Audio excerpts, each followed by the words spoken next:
Welcome to Terra Talking, the podcast that's named after the blog that's just me, telling stories to offer help, healing, and hope as you journey into your passionate, purposeful, and prosperous life. Thanks for coming along on the ride, and now on to today's topic.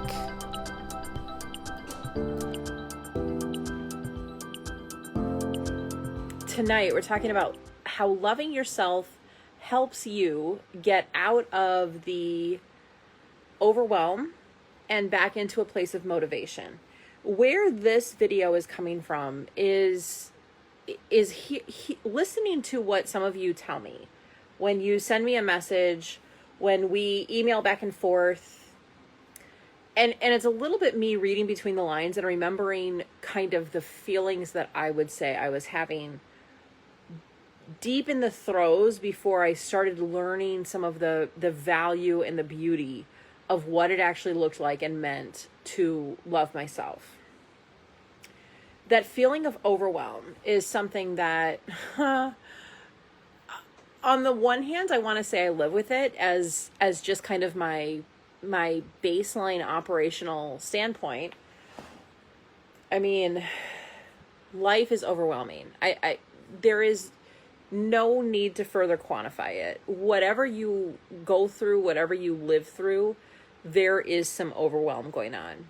And it's not about it being like a contest necessarily to say, well, my overwhelm is different than your overwhelm, so it's more overwhelming or less overwhelming.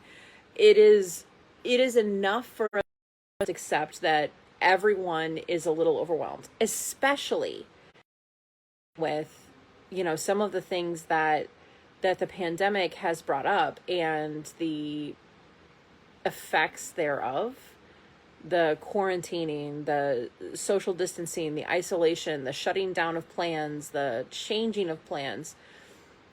It can be very overwhelming because when you try to start thinking too far into the future, there's just this huge void. And it's not to say, I was talking about this with a friend too, that while the pandemic has highlighted certain ways that kind of are on the forefront of our minds, there was this sense that all of this could have happened. We could have all gotten deathly sick at any time, really. We could have all been hospitalized at any time. And we lived in this very false bubble of security, thinking that life was normal, thinking that we were all safe and that, really crappy things weren't going to happen to us. So that false bubble of security has been popped now for a lot of people. And then there's some of us who have kind of always lived with the knowledge that bad stuff happens at the drop of a hat, and you've got to just kind of find a way to move through it. But it doesn't make it any easier to deal with if you know that. Like, knowing that the other shoe was always going to drop, for me, that's how I've described that feeling before. Living like that other shoe is always dangling over my head and it's going to drop at any time. And whatever that looks like, it's probably going to involve a lot of chaotic running around and feeling like, this is it. This is the day that I completely lose my mind and we all just implode. That feeling is not really anything special based on what the circumstances are, right? Like, everyone has a sense of that. And we all also have a sense of how do we handle that? How do we live through that? So reading between the lines of what I hear from you guys, what I know I myself was dealing with is kind of what prompted tonight's topic, specific to loving yourself. And yeah, I'm going to finish out the week talking about the ways that loving ourselves helps improve our other relationships. We'll get into talking about other relationships, over the next couple of weeks. But if I didn't lay this foundation of letting you guys know what truly learning to love yourself could do and will do for you, then the rest of it won't make sense. It's kind of like putting a Band-Aid on a surgical wound. You need stitches, and the stitches are learning to love yourself, really and truly. So why do I say that loving yourself can get you out of overwhelm and help you find motivation again? And maybe that's not really where your struggles are. But if you're here and you're listening, I want to challenge you to think of the ways that maybe your disbursement of your energy and your love to everyone else around you and the situations around you that might be happening are contributing to your feelings of overwhelm around them, or inversely, your feelings of just being completely unmotivated to fix anything. So what is that connecting piece? Excuse me. Drinking bubbly water is not really agreeing with my stomach. First of all, I think we have to have a discussion about what is the overwhelm and why does it feel so overwhelming. I actually spoke at my dad's church about overwhelm last year. And the main premise of it was that the opposite of overwhelm isn't underwhelm, because overwhelm is actually a boating term when it meant that a big wave would come and literally upsize the boat. So underwhelm isn't really a concept. A wave can't knock you over. You're just whelmed. You're just going with the waves. You're floating. But we use underwhelm now in kind of our vernacular to be like, I'm just bored. I'm just going along with the flow. We say that you're underwhelmed by someone's performance or by the taste or flavor of food somewhere. Like, oh, that was a really underwhelming, restaurant experience. It was nothing like what I wanted. But truly the inverse of overwhelm is actually just, and in the original terminology of this, whelm was just truly being at peace. It was being at such a way of, why is my phone going off? It's such a level of just functioning that the waves took you exactly where you wanted to go. Okay, now it's pausing again. I don't know if that's just my computer or if that's the actual broadcast. But so that concept of just being at peace is the opposite of that overwhelm. So how does self-love help you get to peace? It comes because you realize when you love yourself enough, you start to realize that you actually have so many of the answers that you're needing.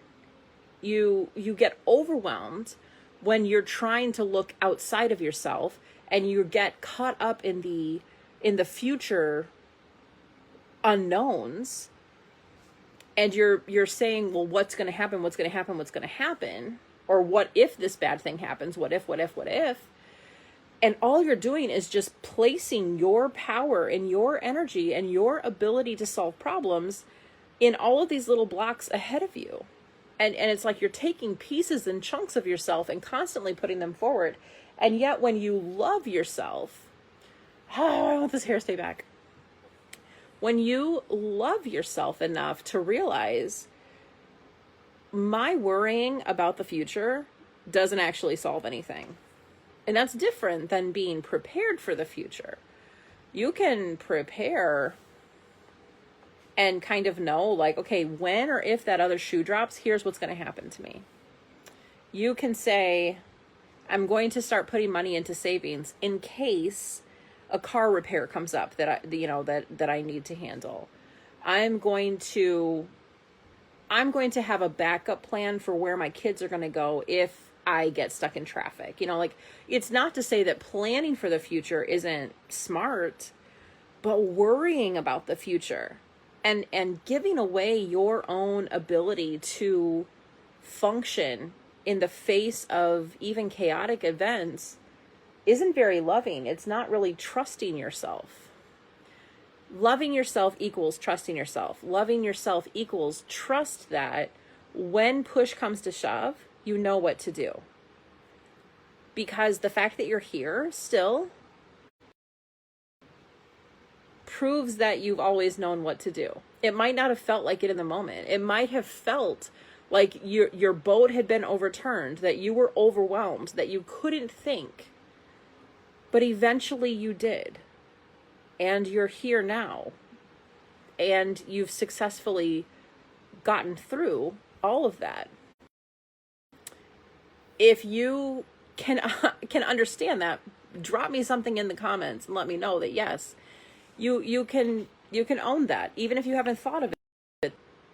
That's worthy of giving yourself a hug, loving yourself through it, and being proud of yourself, really.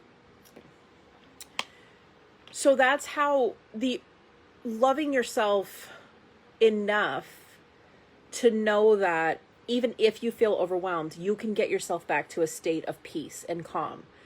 Because when you love yourself enough to realize, I've done this before. I have successfully made it through before. This doesn't feel comfortable. This doesn't feel how I would prefer life to feel right now. But I know that within me, there is the capability of having the answers and getting through to the other side.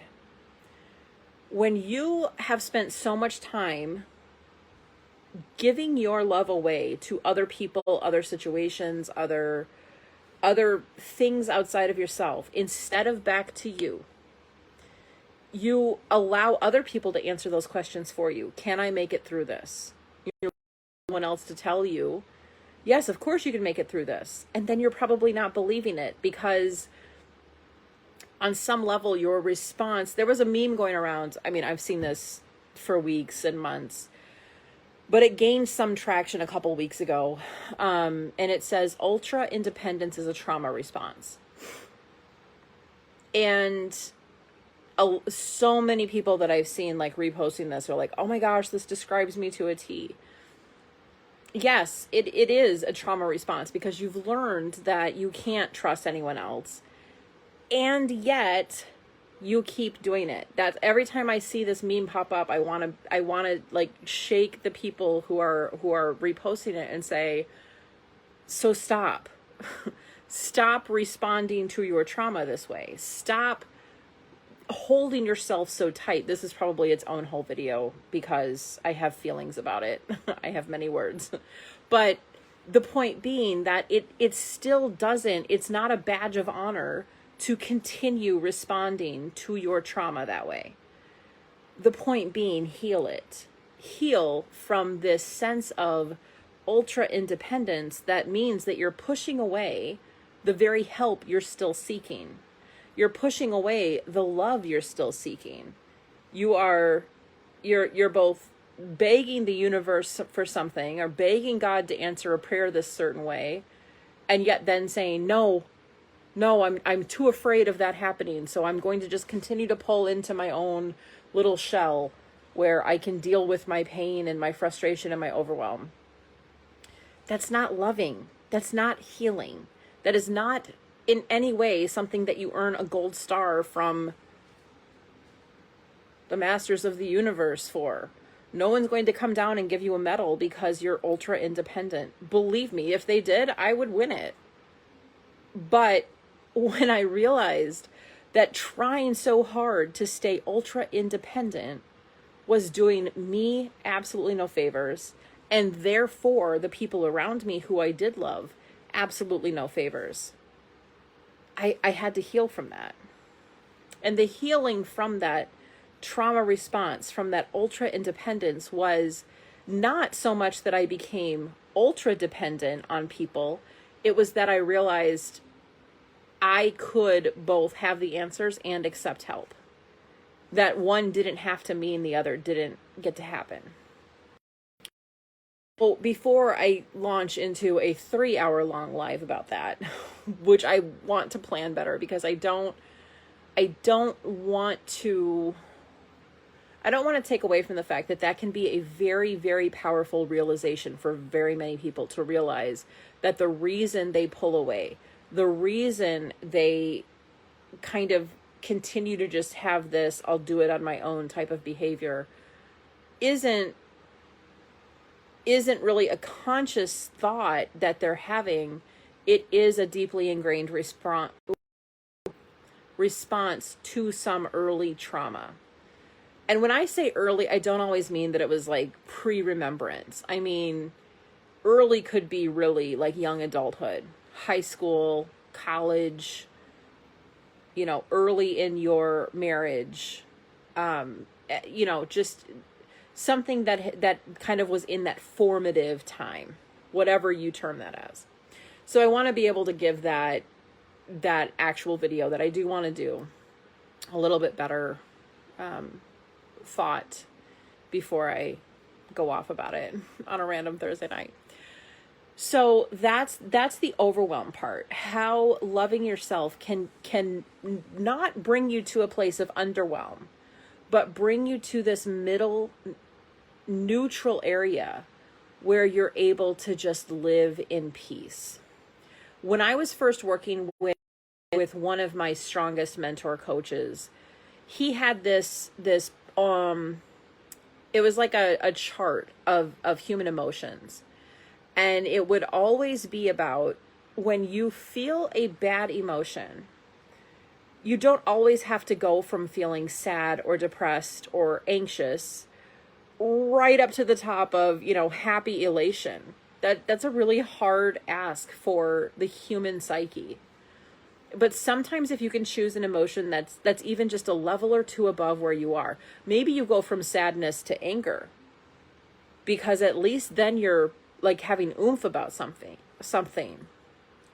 Maybe you can go from sadness to just, kind of a neutral state.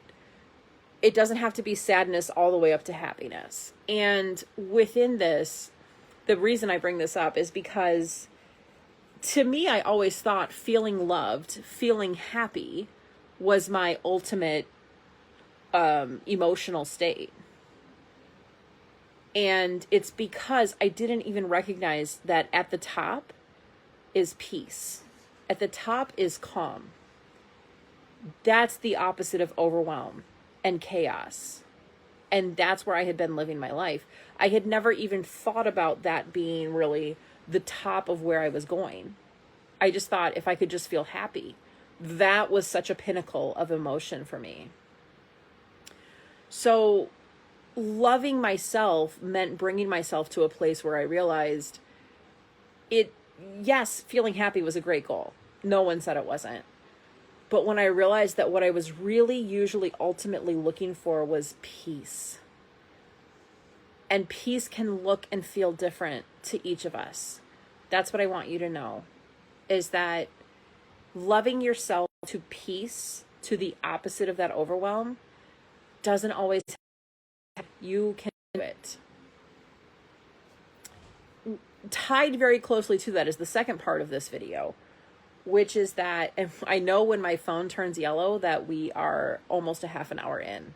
Although I will say that the first attempt at videoing was a solid 5 minutes of wasted time. So I have a little bit of time to still ramble. Getting to a place of being motivated. What happens when we become overwhelmed? When everything just feels like it's too much, the other shoe's going to drop. There's so many other, parts and pieces to whatever decision you're making that it just paralyzes you. And once you stay in that paralyzed mode and you feel stuck there, it can be really hard to build your momentum back up. You need some really big thing to come along and push you out of that state of being, not moving.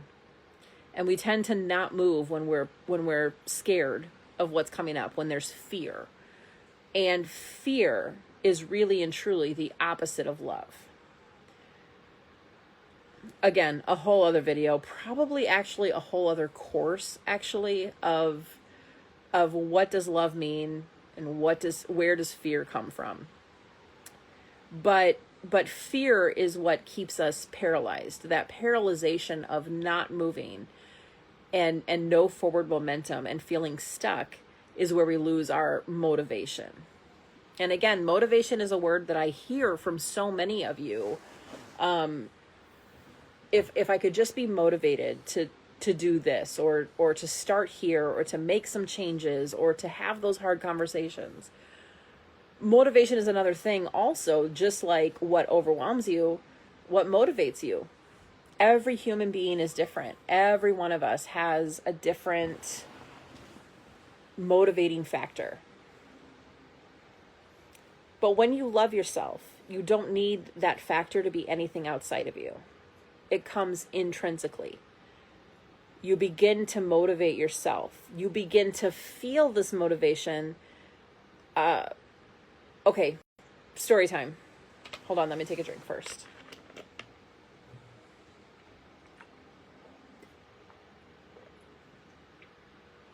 Oh, I finally finished that one. Okay. My love language is sleeping in. It is not something that I did used to take on other people around me stories that sleeping in was laziness. I've dropped that story. To me, sleeping in is how you tell me you love me, letting me sleep in, fixing my kids' breakfast, getting them out the door, doing all of the morning stuff, or just letting me have a day to sleep in. Like, nothing says I love you, Tara, like me getting to just wake up at the crack of 10 a.m. But there was a time when sleeping in was my coping mechanism. It was, I literally can't wake up. I can't get out of bed. Yes, there were, and probably still are, some physical issues along with that. Thyroid or chronic fatigue, or what's the other one that I was diagnosed with at some point? Anyways, I've dropped it because it no longer seems to be anything that really affects me. But in the throes of really a time when I had lost sight of myself, I had lost sight of how to love myself, and I was giving that love and giving that energy away to everyone else. It wasn't about just, oh, I needed some sleep. It was that my soul was empty. There was no motivation on my behalf at all. Depression, sure. I mean, you could call it that. I was diagnosed with postpartum depression, but that was, I would say, mostly resolved by the time that this level of sleeping in and unfunctioning was starting to hit me. I wasn't diagnosed with depression, but do I think that was maybe a part of it? Yeah. Okay, again, digressing. I could not get up. I could not stay motivated. And it was because I had just lost so much of myself. Not just love for myself. I had lost sight of myself. I had lost sight of why would I even be worth wanting to have a dream or a goal, because I was just going to fail at it. I was buying everyone else's story around me that I was not worth having any kind of goal or motivation or dreams beyond, hey, get up and take care of your kids. Not that that was bad. I'm saying this was the story that I had taken on at the time. And once I started learning to flip all of this, once I started getting back my self-love, my self-confidence, clarity about who I really was and where I was really going, and the courage and confidence to get up and take action on this, I started wanting to wake up earlier. Whereas I don't think I've ever in my life been like, yay, I want to bound out of bed at 6 a.m. There are days now when I do, because I love who I am. I love what I do. I love where I'm going. And I wake up in the morning with that energy of wanting to take the bull by the horns and just do all of the things. And it's a great feeling. It doesn't mean that, like, Saturday morning, my kids will be at their dad's, and Saturday morning is my sleep-in day. And I can't tell you how excited I am about this. But during the week when I know I have to get up, like, it's there. The motivation is there. I still am not motivated to do my floorboards. That hasn't changed in the last 24 hours from last night's video. But there's a sense of wanting to be in love with my life again, because I'm in love with myself again. I'm in love with my goals, my dreams, my wishes, my hopes. And I get to be in the driver's seat because I put the time and effort and energy and work in on loving myself. That's what we do in C3C. That's what we do in UR is kind of the intro course of C3C.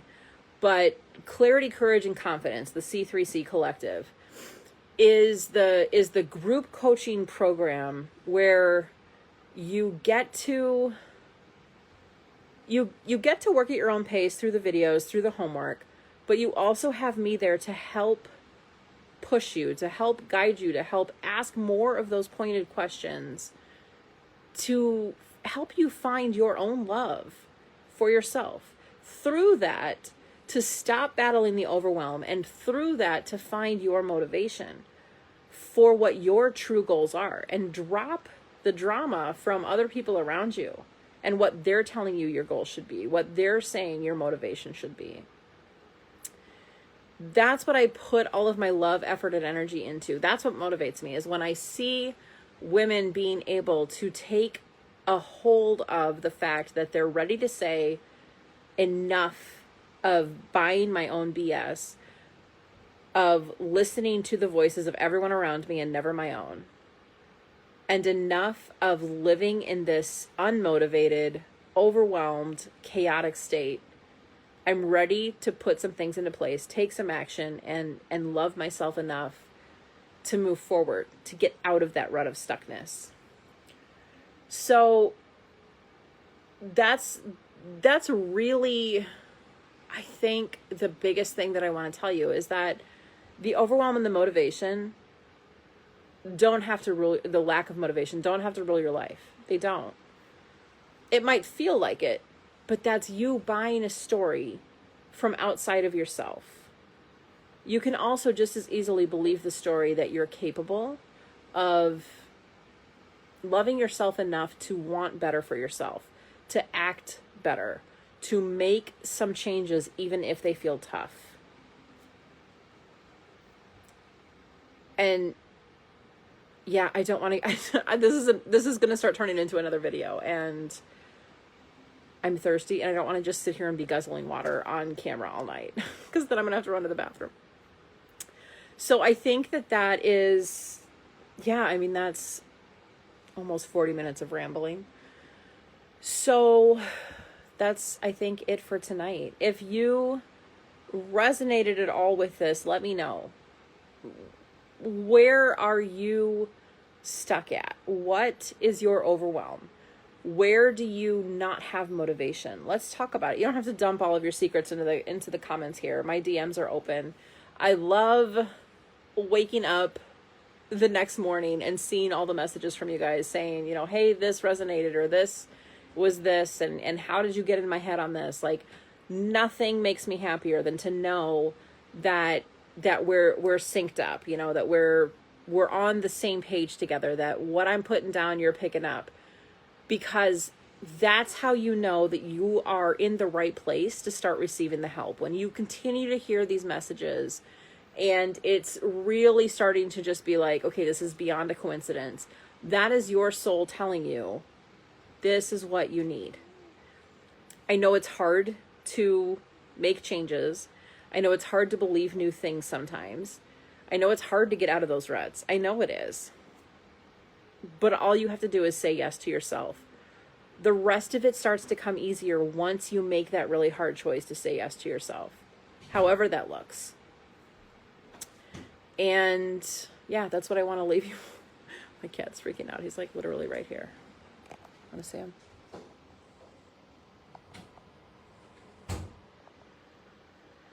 I don't know. All the noise is driving him nuts. Anyways, that is tonight's video. Tomorrow, I'm going to be on much earlier because by 9:30, I hope to be in a food coma. I think I'm going to have like a seafood extravaganza for myself tomorrow night. So I'm going to probably do the live video around 5:30-ish.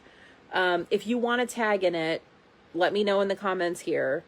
And that way you'll get tagged and you can watch it on your own time. If you're not having food coma seafood extravaganza at 9:30, you can watch it at 9:30, but I won't be live at 9:30.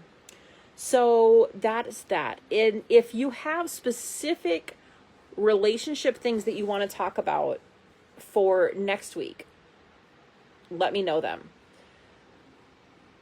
I sincerely want to help you continue to work through some of these things if you are ready and willing to take the steps to make the changes that you're wanting to see.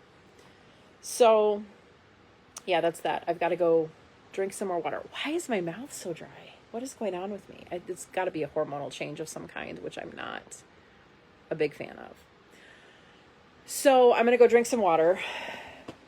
Comment below if you want me to tag you in the video when I go live, because it's not going to be at 9:30. It's going to be earlier. And let me know your relationship questions for next week. Those were the 3 things that you're supposed to do. If you have friends who need to be in here hearing these videos, because these are not shareable, this is a private group, which I did on purpose because I want it to be a safe space. Invite them in. We have been stuck like 4 or 5 away from 600 in this group for like a month. And if we burst through that 600 level by the end of this month, I would love it. So invite your friends. If they don't like it, they can leave. You know, like there's no harm, no foul. But if you at all know some people who need to be in here with you, who you want to, maybe you guys want to join one of the courses together. Maybe you are ready to, you know, kind of do some work with a good friend. Invite them in. It's super fun. There should be a link somewhere near the top of the page if you're on the page and not just watching this on your news feed. Click on the Grow with the Flow if you don't see it. And it should be near the top of that. And watch for my email tomorrow. If you aren't on my email list, getting my Friday newsletter that kind of pulls together all of this stuff. I talk about other tips and ideas and things like that. Drop your email below so I can add you to that. And I think that's it. So thank you all for bearing with me for the first attempts at a video with the crazy lighting, and for coming back in for this one. I sincerely hope that some of this stuff is helpful to you, that it's helping you at least make some small shifts in how you think about things, even if you're not quite at a place where you're ready to take some of those action steps, even just shifting your thinking. And I hope that you all started doing your mirror work after last night, that you're still doing the journaling, that you are still working through how are you going to start loving yourself better and more effectively, because you are so worth it. And until you start believing it for yourself, I'm here to believe it for you. I love you. I think you are all awesome. And I hope you have a great Thursday night. Love and hugs from me. I'll talk to you guys tomorrow. Thanks again for listening to this episode of Terra Talking. I'd love to hear your thoughts. Find me pretty much everywhere on the interwebs as @Terra Talking. That's TerraTalking, or at my blog, terratalking.com. Your reviews, comments, and shares are always so appreciated. May you prosper well as you live your most passionate, purposeful life this week. And as always, keep on keeping on.